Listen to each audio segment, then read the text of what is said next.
Tudo que sobe deve convergir. Então, pessoal, queria falar hoje com vocês desse livro aqui da Flannery O'Connor, que para quem não conhece é uma das maiores escritoras norte-americanas de todos os tempos, é a minha escritora favorita, e cujo livro, né, na minha opinião, o melhor livro dela, inclusive, eu tive a honra de traduzir, né? Não só traduzir, como escrever uma introdução para ele. E eu vou conversar um pouquinho sobre esse livro com vocês hoje, porque eu acho que ele é um ótimo exemplo, sobretudo, do que torna a Flannery O'Connor tão impressionante como escritora de ficção, que é o seu manejo da violência, né? O uso que a Flannery O'Connor faz da violência é uma coisa muito diferente de qualquer coisa que você veja na literatura moderna, antiga, enfim. É uma coisa realmente inédita. Talvez com um precedente direto apenas mesmo no Evangelho, no Antigo Testamento, no Novo Testamento, etc. Quando a gente pega esse livro em mãos, a gente vê essa capa azul celeste, esse pássaro em voo rasante que remete ao Espírito Santo, e essa coincidência não é à toa, né? Afinal de contas, o Espírito Santo é um tema do livro, embora não um tema óbvio. E a gente vê esse título, né? Tudo que sobe deve convergir, que é uma frase do Teilhard de Chardin, mas um teólogo famoso do século XX, mas que parece uma mensagem de autoajuda, uma mensagem positiva, uma frase aí que você veria naquela música do Legião Urbana, que aquele moleque chato do violão não para de cantar no recreio, né? Quem acredita sempre alcança, não sei o que, não sei o que. Enfim, parece até um livrinho positivo, um livrinho assim de autoajuda, talvez, um livro com mensagens positivas, acalentadoras, consoladoras, né? Mas quando a gente abre o livro e lê os contos, essa imagem de positividade que nos fica dada pela impressão do livro, ela é súbito desfeita, né? Como já diz a sabedoria popular, a gente não deve julgar um livro pela capa, e nesse caso, acho que o ditado se faz ainda mais verdadeiro, né? Quando a gente vai ler o primeiro conto, cujo título é o título do livro, Tudo que sobe deve convergir, absolutamente todos os elementos narrativos e todos os símbolos do conto têm uma conotação pelo contrário, uma conotação decadente, né? Descendente. Veja bem, né?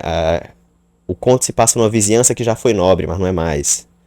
Os personagens são de uma família que já foi muito rica, né? A mãe vive se fobando porque o pai dela tinha muitos escravos, mas hoje em dia estão na pobreza, né? Estão batalhando aí pela sobrevivência. Os personagens são fracassados, né? O Julian, que é o protagonista, é um escritor que não consegue escrever, mas que vem de máquinas de escrever. E a mãe dele é uma velha chata racista dos Estados Unidos, né? Na verdade, essa é uma descrição até que precisa dela. Até mesmo a situação do conto, né? A localização dele é num ônibus que desce para o centro, né? Ou seja, o movimento físico dos personagens é um movimento de ir para downtown, uma descida. Para coroar esse movimento de decadência, a última linha do conto, eu não vou dizer o que levou a essa linha, o que levou a essa imagem, mas a última linha do conto, a linha que encerra o conto, é o mundo da mágoa e do remorso. Então, porra, seja o que for que tenha acontecido no conto, o desfecho dele é o mundo da mágoa e do remorso, não uma subida, não uma convergência, nada do tipo. E esse desconcerto vai ficar ainda mais claro no decorrer das histórias. Todos os contos têm um final trágico, um final inesperado, uma presença marcante da violência, da morte, principalmente, até porque a Flannery escreveu os contos desse livro quando ela já sabia que ia morrer, ou seja, ela sabia que não tinha muitos anos para terminar a coletânea. E enfim, né, tudo confirma essa ideia geral de decadência, de descida, até chegar no conto final, cujo título é O Dia do Juízo Final, né, ou seja, confirmando aí uma escatologia e não uma redenção. Então a gente se pergunta, cadê o Espírito Santo? Cadê o azul celeste? Cadê a subida? Cadê a convergência? A Flannery O'Connor, aliás, era uma escritora católica, né? Ela lia São Tomás de Aquino todos os dias por 20 minutos, como ela diz em cartas. E cadê isso, né? Cadê a boa religiosa? Cadê a palavra consoladora? Cadê o conforto? Cadê o consolo? Até agora não tivemos nada disso, muito pelo contrário, né? Só pretextos para a desesperança.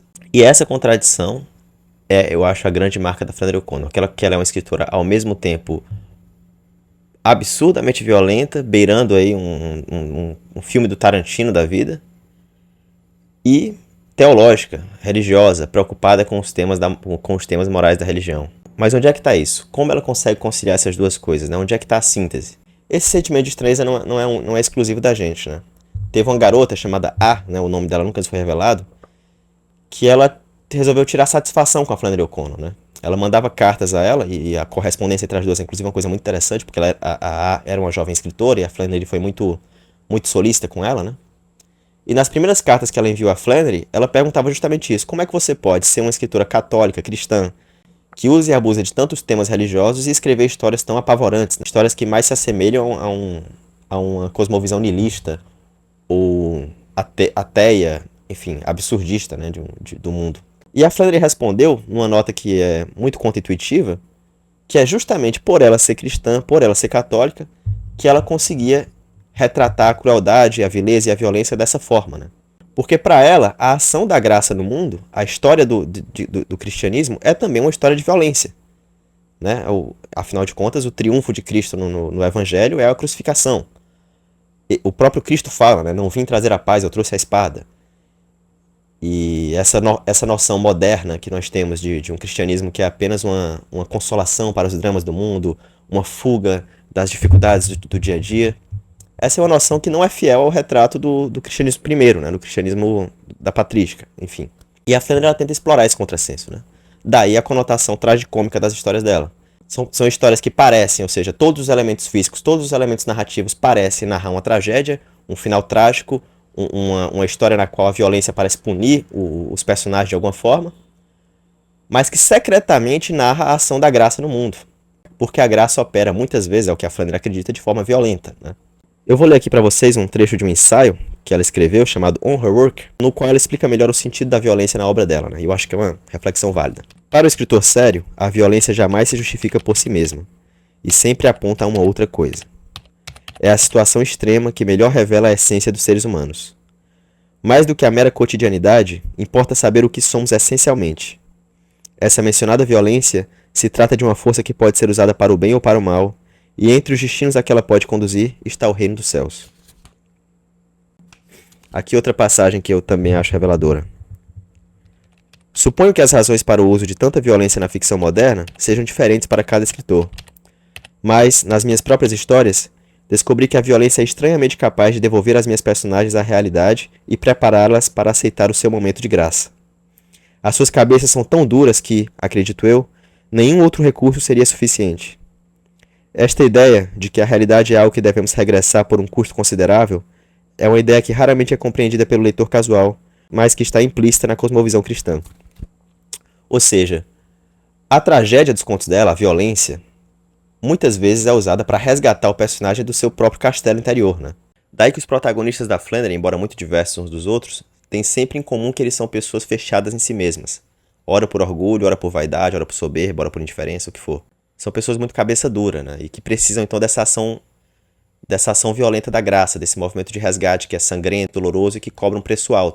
Daí que, por exemplo, os personagens que parecem representar diretamente alguma ação da graça, como o touro do conto Greenleaf, que é retratado no início do conto como usando uma coroa de espinhos, e no fim do conto perfura o coração de uma personagem, ou a jovem Mary Grace, que é uma jovem feia, espinhenta, mas que em certa altura do conto ataca uma senhora com as suas unhas afiadas, são personagens que eles cumprem a função no conto de resgatar os personagens do seu mundo interior, né? Um mundo do qual eles não sairiam de outra forma. Acho que a gente podia pensar a violência da Flannery O'Connor, né, para diferenciar ela de outros autores de ficção parecidos, usando as categorias do Kierkegaard, né, que hoje em dia eu tô lendo muito Kierkegaard, então eu tô com essa de querer explicar tudo com as categorias dele, mas nesse caso eu acho que se aplica. A violência da Flannery O'Connor não é estética, porque não tá ali para chocar e para apavorar ou para despertar uma comoção.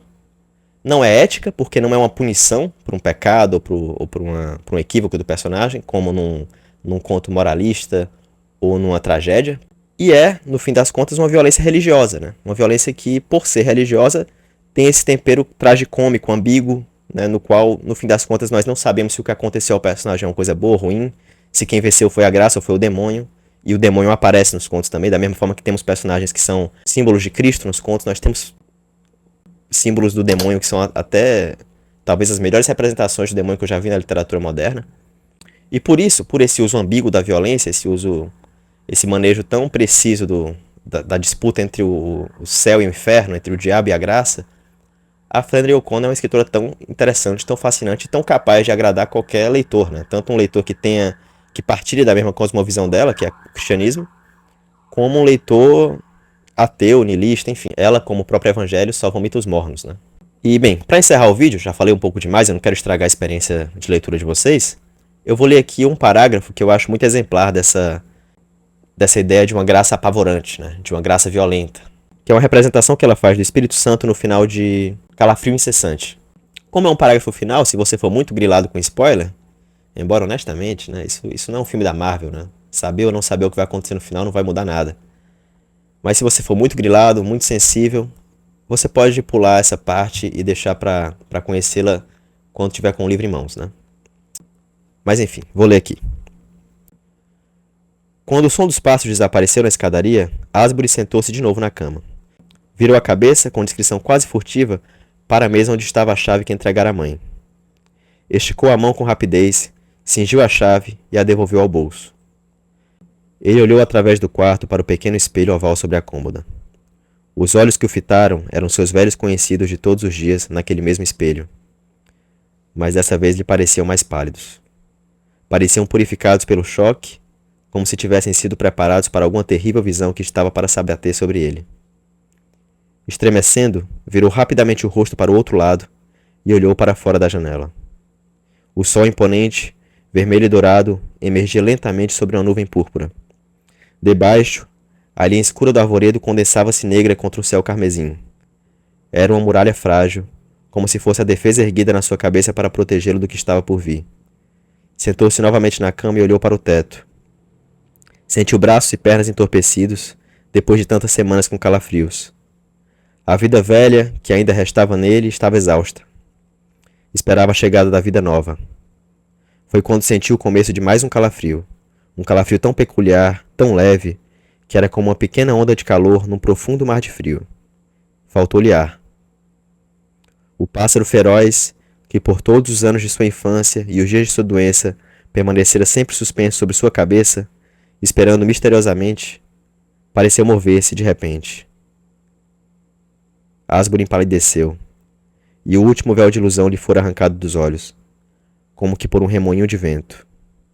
Compreendeu que, pelo resto dos seus dias, não faria senão sobreviver, frágil e atormentado, mas incessante, em face de um terror purificador. Um grito fraco, um último protesto impossível, ainda escapou-lhe da garganta. Mas o Espírito Santo, revestido de gelo e não de fogo, continuou implacável à sua descida. Então é isso, pessoal. Comprem Tudo que Sobe Deve Convergir, da Flannery O'Connor, na minha tradução. Vou colocar o link do livro aqui na descrição, o link da Amazon. E espero que vocês tenham gostado do vídeo. Esse é o primeiro vídeo do canal, vou tentar gravar vídeos com mais frequência. À medida que eu for aprendendo a fazer vídeos, essas coisas, que ainda é uma novidade para mim. Então, por favor, se inscrevam, curtam, comentem, compartilhem. Elogiem efusivamente e sem ressalvas, por favor. Comprem um livro, não custa lembrar. E é isso. Um grande abraço e tamo junto.